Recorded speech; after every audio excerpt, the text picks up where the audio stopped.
From the city of Peaky Blinders, Birmingham, England, I would like to introduce you to Paddy Dhanda. As the world becomes more automated and the robots take over, it's imperative that we build the right human skills for the future. So pull up a chair, grab a samosa or two, and make yourself very uncomfortable. Are your work meetings broken? Not because of bad agendas, not because people aren't engaged, but because they aren't actually designed to deliver real value. Today's guest has spent years studying how businesses think. After buying and turning around a failing manufacturing company, he realized something shocking. Businesses keep solving problems the same way, even when those methods clearly don't work. That's what led him to develop freaky thinking, a radical new approach to tackling impossible business challenges, and the meeting maximizer, a game-changing method to turn routine meetings from a time drain into a powerful engine for growth. So welcome to the show, Chris Thomason. How are you doing, Chris? I'm doing great. Thanks, Paddy, for the invitation too. Oh, you're welcome, Chris. And I have to say, meetings are a drain. I haven't met anybody that says, I really look forward to all my meetings this week. So this is going to be a really interesting conversation, and I think a super valuable one, especially for business analysts, because as BAs, we often have to not just attend meetings, but actually facilitate them. So that's going to be super useful, I think, for everybody. And Chris, for this episode, which superpower would you like to bring? Well, if I was a superhero, I'd like to be known as Silence Man. Because in meetings, I like to bring in 10 seconds of silence that when you ask a question, people like to jump in straight away, often to show how clever they are.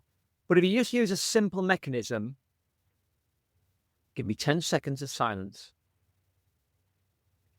and you hold the silence, I know exactly what's going on in those 10 seconds. People are thinking. I may not know what they're thinking about. Hopefully it's about the question I posed, but they are thinking, and it's giving everybody in the meeting time to think. And that's a superpower I'd like to bring and share this evening.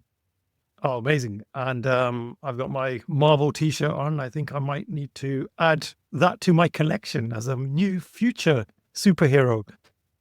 And silence is super powerful. I absolutely hear where you're coming from, because it feels quite awkward when there is silence in a meeting and we feel like we have to fill that void with something, not even anything valuable, but it just feels like it's human nature to jump in with something or other.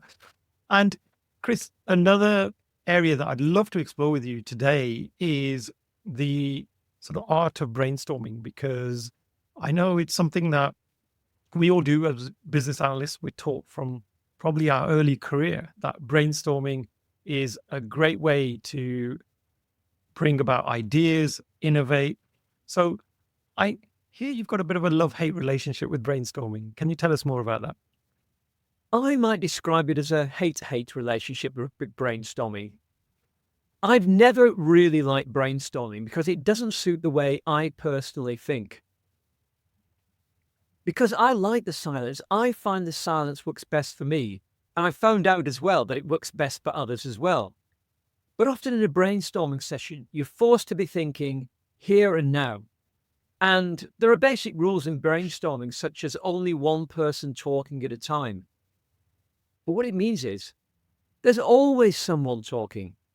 Now, fine, you can build on their ideas, you can bounce off what they're saying. But sometimes you just think, can't we just have some silence just to think about this topic first of all? And I've run actually a couple of interesting experiments. I work with Lloyd's Banking Group, and I ran an exercise with some of their salespeople actually in motorcycle finance. And I said, I'm going to ask you a question. And I'd made it a deliberately quite a vague, open question. And I said, are you ready to answer this question now and think about it? But I said, can we just clarify something first of all? Do you mean this? And I cut them off. I said, please don't clarify anything. I've asked an open question, and I'd like you to interpret it the way you want to. But when you start clarifying things, when you start hearing other people talking, that starts focusing in, whatever the broader question was, you start seeing when people are nodding at something, oh, that's obviously a hot topic. So you focus subconsciously on that area.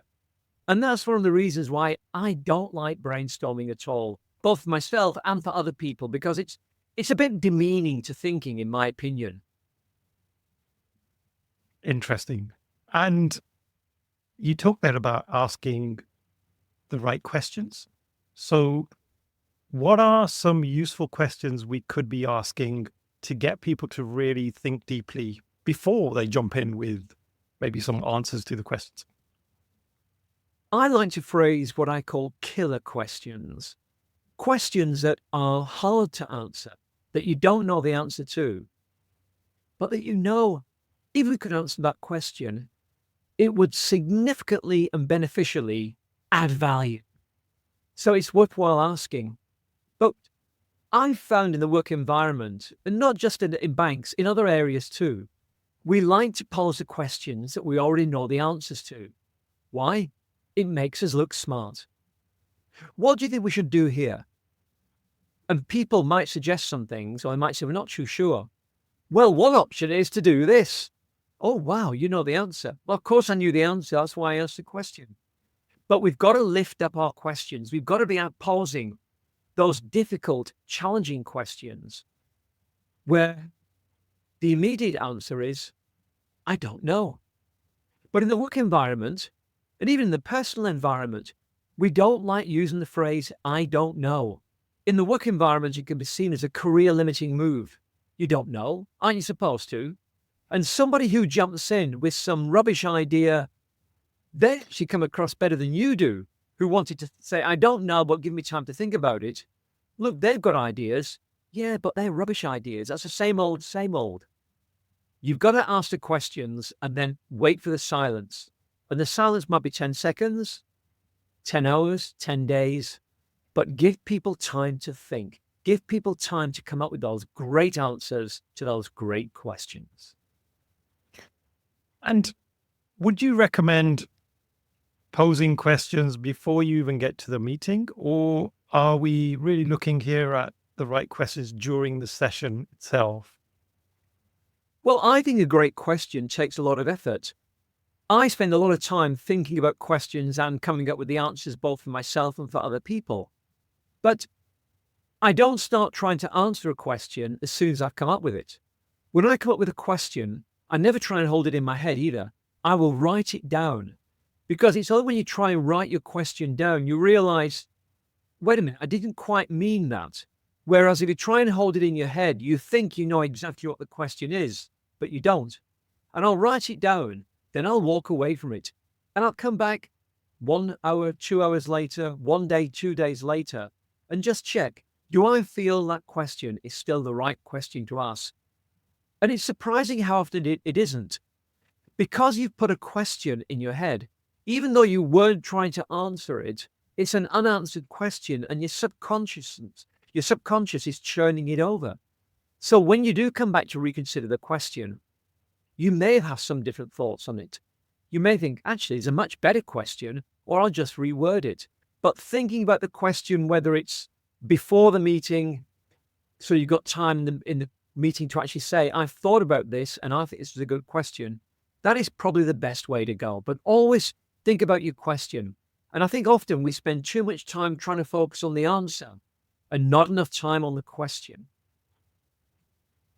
Yeah, I think I found over the years when we're engaging with stakeholders, we sort of walk into a meeting and it's this sort of interview process that I've got to extract as much information out of you as I can. But I think if we compare the time spent to prepare for that conversation versus the actual conversation, I think a lot of us, and I used to make this mistake myself, don't really spend that much prep time at all. We almost assume the work's going to be done in the meeting itself. And from what you're saying there, you know, the art of asking questions, it's super important. You know, even on these podcasts, I find because I've done so many of them now, the questions start to just come. But when I first started off, I was terrible. I'd have to write the questions down. I'd be sort of mulling over them, thinking them through, procrastinating over, should I be asking this or should I be asking that? And I think asking the right questions is definitely an art. And as business analysts, it's probably one of our most powerful tools around that sort of area of curiosity. Curiosity, I think, is a superpower as well, where you've got to be curious in order to get to the right solution. And looking at your background, you've worked in the corporate world. Can you give us some stories of where maybe meetings didn't go so well? And what were some of the things you learned from those? Well, in fact, before the corporate world, I did an MBA. And soon after the MBA is when I bought a company and turned it around. And I realized during that time running that company that I was applying all my skills from the MBA to turn the company around, and it was working well. But there was in fact, it was the start of my whole creative spirituality, if you want. There was one moment when I was bringing in people who worked in the same industry, and we manufactured equipment for the chemical industry for highly corrosive environments. We were using fiberglass and materials, expensive resins. When stainless steel, it just isn't strong enough. It will be eaten through in hours. We had to use composite materials. And I used to bring people in who use composite materials, but in other industries, so they weren't direct competitors. Because obviously competitors wouldn't talk to me.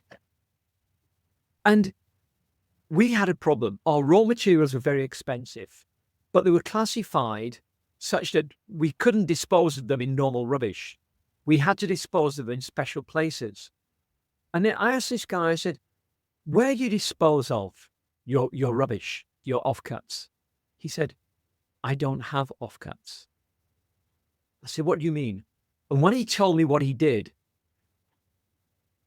an hour and a half after he'd gone, we didn't have any waste either. And that's when I realized that actually what they taught in the MBA, I've missed a whole raft of thinking of, which was the creative thinking. It's about asking the right questions, as you're referring to. I was asking, how do we dispose of our waste? I should have been asking, how do we not have waste? But I couldn't envisage that question. I just assumed you've always got waste. But this person corrected me. And that's when I realized the power of asking questions. And I know, I joined a consultancy actually, Seren. They are now EY Seren. They've been bought out by EY a good few years ago. And they asked me, when I joined as one of the two managing consultants, I spent 4 years there, they said, can you try and grow our work in this particular company? I won't mention the company's name, because they got very little work from that area, but they felt they should have a lot more. And I started basing myself in their office. We got a small bit of work. And people were asking me about things. And I said, I can do that for you. I can give you a price. But are you sure that's what you want to do? Isn't the question that you really want answered this question? And they said, you're right. Can you give us a price on that as well? So I gave them the price to do what they wanted, but a price to do what I recommended. And it turns out in the end, they wanted to do what I recommended. It was a slightly different strategic level. But in the end, I sold so much work into that organization, and I'm not a salesman, but I talk to people. I help them to answer, or I help them to pose the right questions. And it just so happened that I was getting work from them. So that's actually how I developed a whole stream of work in this organization for my employer, just by helping to ask the right questions. And I think they often had the same situation as I did in that small company I bought.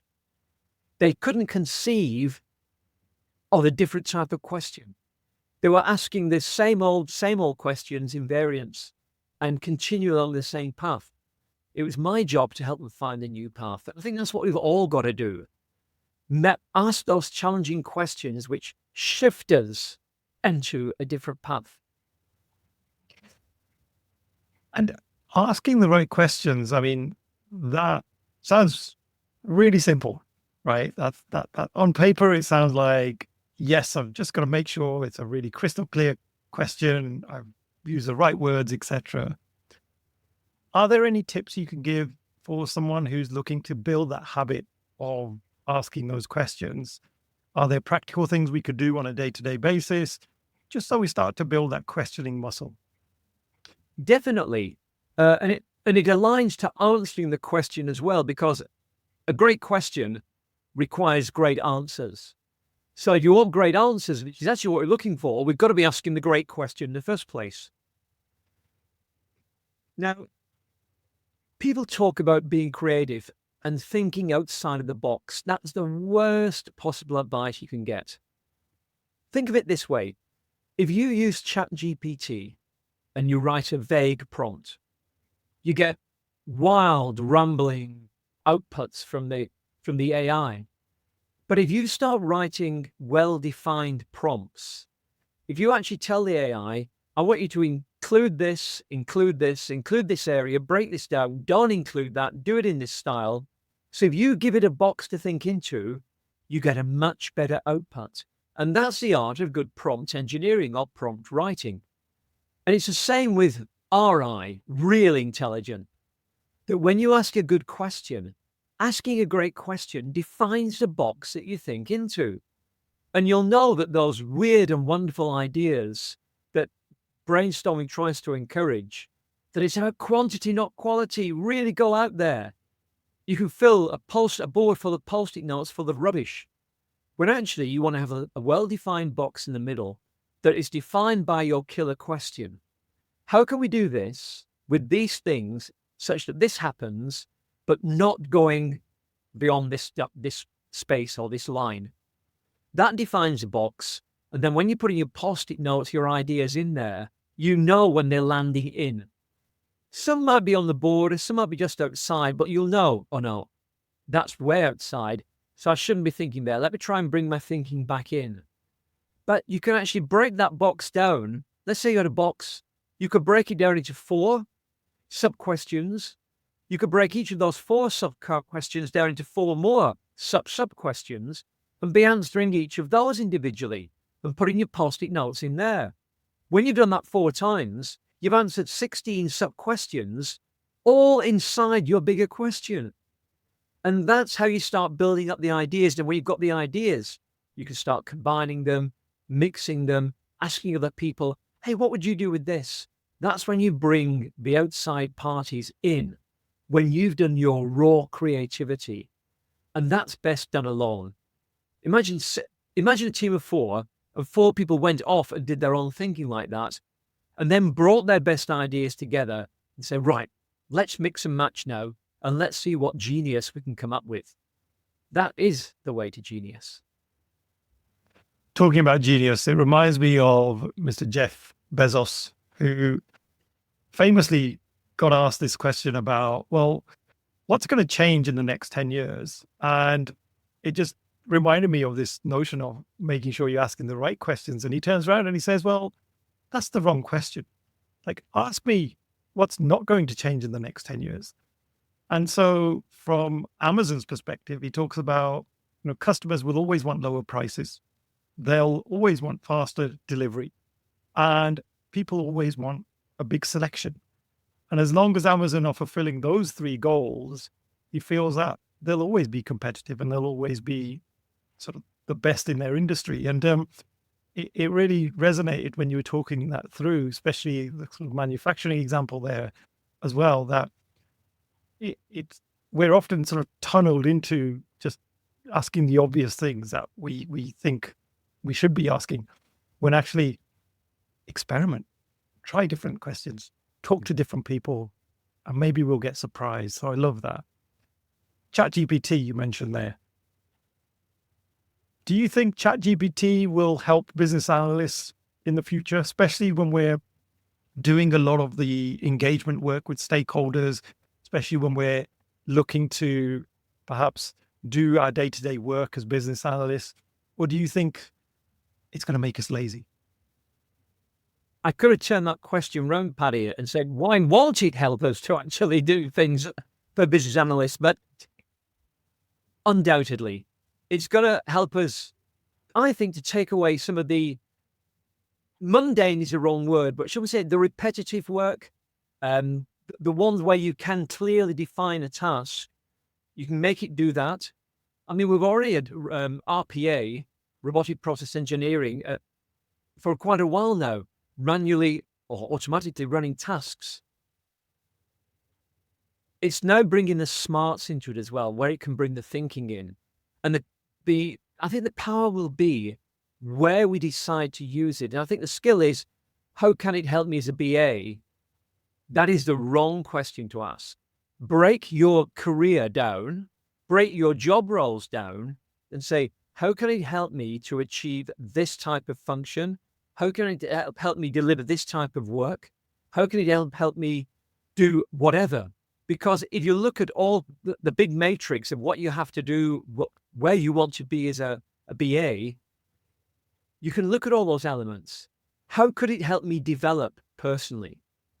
What would normally take me 10 years to do? How can I do it in 10 days?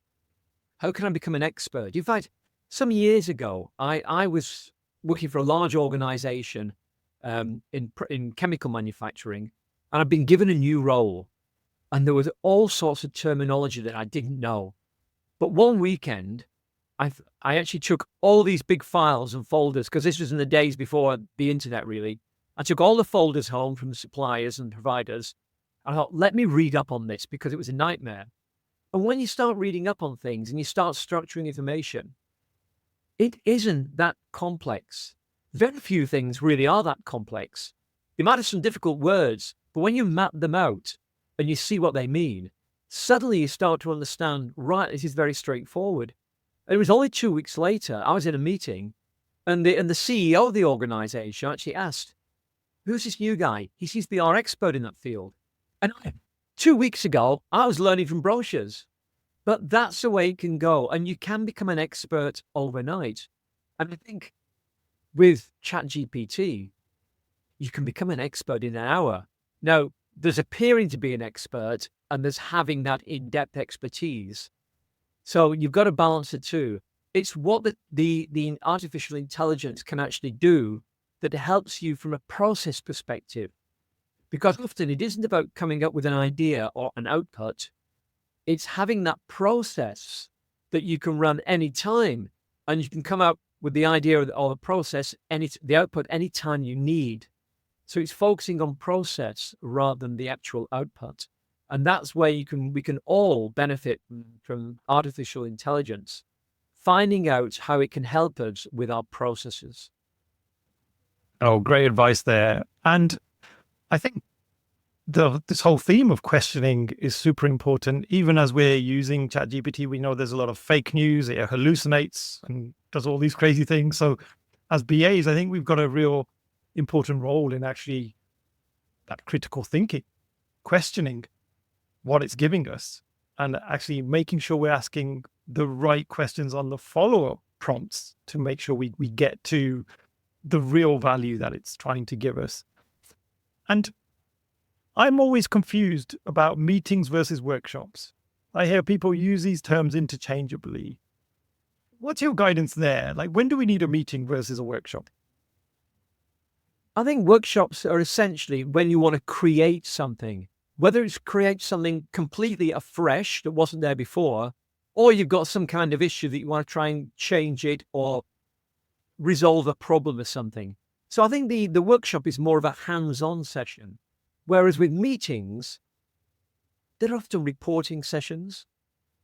And I've used ChatGPT to say, get me some stats on why meetings are so bad and why meetings are really good. It finds all sorts of stats and qualified references on why they are so bad, why they are so inefficient. There's not a lot on why they are so good, actually. And yet we've been having meetings for centuries. And I don't think anyone ever wishes, I wish we had more meetings. That's one thing that they don't ask for. And I'm working on something about how to make meetings maybe not more effective overall, but how a very small part of them can add 10 times more value than the whole meeting does already. Because meetings are very interesting situations, because it brings knowledgeable people who have experience in a range of relevant math issues to the topic at hand, it brings them together and focuses them on that topic for 30, 60, 90 minutes. Potentially, the brain power there is huge. And then what do? You listen to somebody else reporting back, throwing cheap ideas around. It's a missed opportunity. And the meeting maximizer concept is about, in that meeting, pose a killer question. Obviously, a killer question which is relevant to the purpose of your meeting. But pose a question that you've never asked before that people would say, I don't know how we answer that. But then you don't try and answer it in the meeting. All you do is pose a question, agree, is that the question that we're all going to try and answer? Yes. You stop there. Because we don't do our best thinking in meetings. We do our best thinking walking the dog, in the shower, driving. So when you have a week or 2 weeks or a month until the next meeting, you've got time to think on that topic in your best thinking time. And because it's a challenging topic, it's not one, oh, what's the answer? Yeah, I've got the answer. I can finish it now. It stays in your mind, in your subconscious. It percolates. And because it's intriguing, because it's aroused your curiosity, because it will add real value if you come up with something good, and because it's not a win or bust situation, you may not answer it perfectly, but if you answer it to 25%, you're 25% further than you were before because you never asked that question before. It's still going to add real value. So that is meeting maximizer. And then what you can do asynchronously, people can add their best ideas to a Confluence page, a SharePoint, a shared document. And somebody who's been nominated will run through the ideas and maybe bring the best 6 back to the next meeting. At the start of the next meeting, you say, that question we posed, here are the best 6 answers that we've come up with. What do we think we should take forward? Should we take one of them and have another cycle where we think again like this? Or should we action something? But it's getting the thinking in the gap between the meetings, not trying to think in the meeting, not trying to brainstorm in the meeting, in the moment, under pressure. None of us do our best thinking then.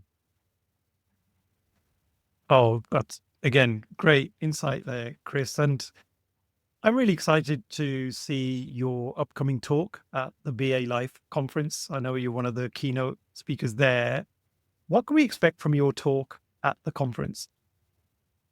Well, I'm going to talk on freaky thinking. It's a new approach because brainstorming is actually 72 years old this year.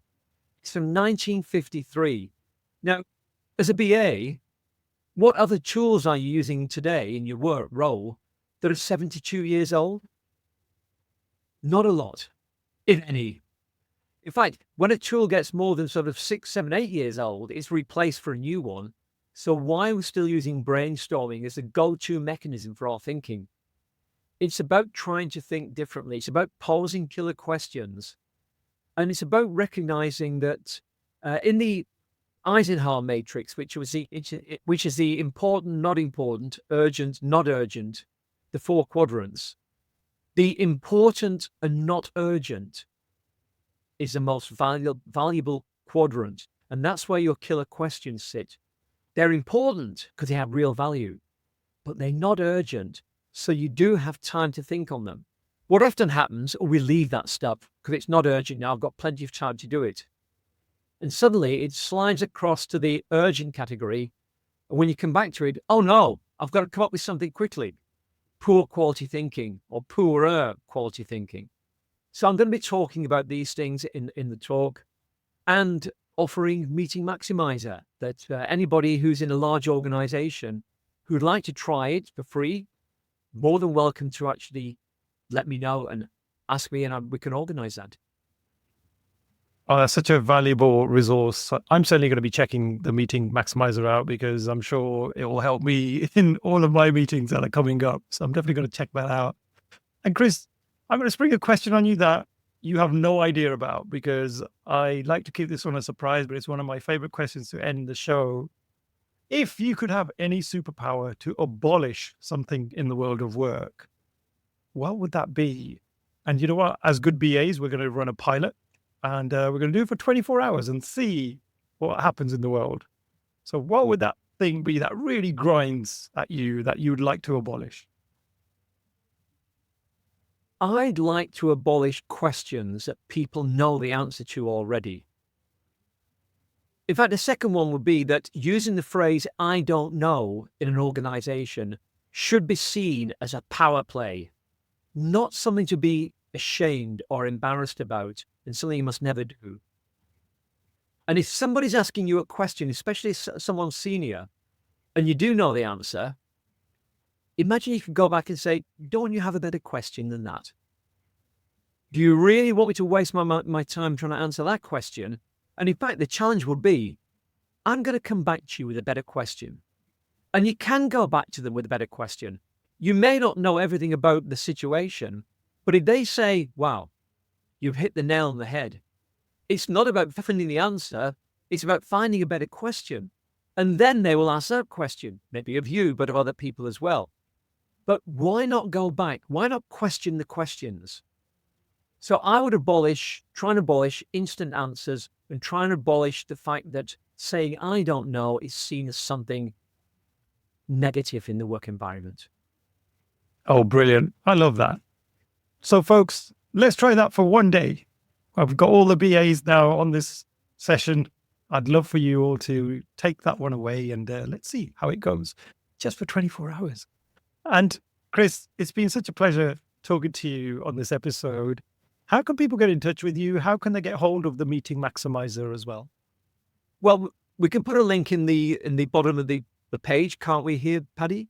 Yep, in the show notes, we'll include that link in there.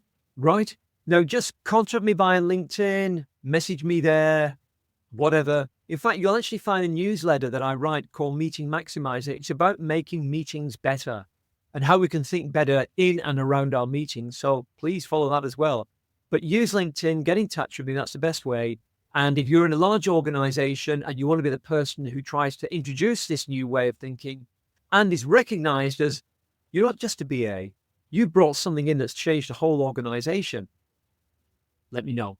I can help you be that person, be that BA. Oh, brilliant.